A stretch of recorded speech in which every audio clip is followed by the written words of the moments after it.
21ஆம் தேதி ஐக்கிய நாடுகள் சமாதான படைகள்ல இணையறதுக்காக வாழைச்சேனையிலிருந்து முகமது அக்ரம் இலங்கையிலிருந்து பயணமாகிறாரு. அதே நாள்ல அமெரிக்காவில் நடக்கிற திருமதி உலக அழகி போட்டிக்கு ஸ்ரீலங்கால இருந்து சபீனா யூசுப்னு சொல்ற ஒரு பொண்ணு இலங்கைக்கு பெருமை சேர்த்து தரத்துக்காக போயிருக்கிறாங்க. இப்ப நான் இதை சொன்ன உடனேயே இவரு முஸ்லிம் ஃபர்தா மார்க்கம்னு சொல்லி தான் பேச போறாரு அப்படின்னு நிறைய பேர் நினைச்சிருப்பாங்க. அதுதான் இல்லை. இப்ப நான் அப்படி சொல்லிட்டேன், நம்ம மக்கள் எதை சொல்ல போறாங்க?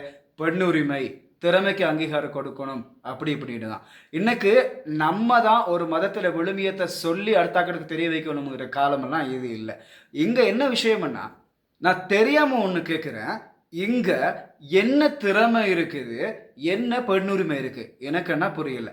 படிக்கிற விஷயத்துல, திறமைகளை வெளிக்காட்டுற விஷயத்துல, ஏன் வீதியால நடந்து போறப்ப கூட பெண்களுக்கு சுதந்திரம் இல்லாம இருக்கிறப்போ பொம்பளோட உடம்ப வெளியே காட்டுறது தான் பெண்ணுரிமைன்னு சொல்லி நம்மள நிறைய பேர் நடிச்சிட்டு இருக்கோம்.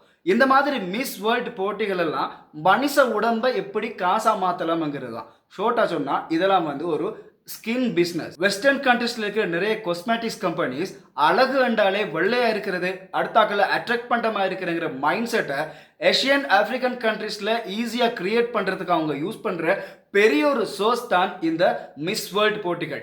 1990ல இந்தியாவில் மிஸ் வேர்ல்ட் போட்டியில இந்திய அழகிகள் வென்றதுக்கு அப்புறம் வின் பண்ணதுக்கு அப்புறம் தான் அங்க காஸ்மெட்டிக்ஸ் மார்க்கெட் ரொம்பவே பெருசாகிச்சு.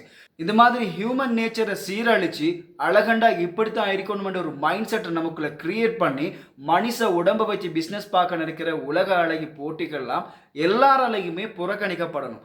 இது எந்த மதம் சார்ந்துமல்ல, நம்ம எல்லாருமே புறக்கணிக்கணும். அழகுங்கிறது அவன் பார்க்கிற பார்வையில தான் இருக்கு. இறைவனுடைய படைப்பில் எல்லாமே அழகுதான்.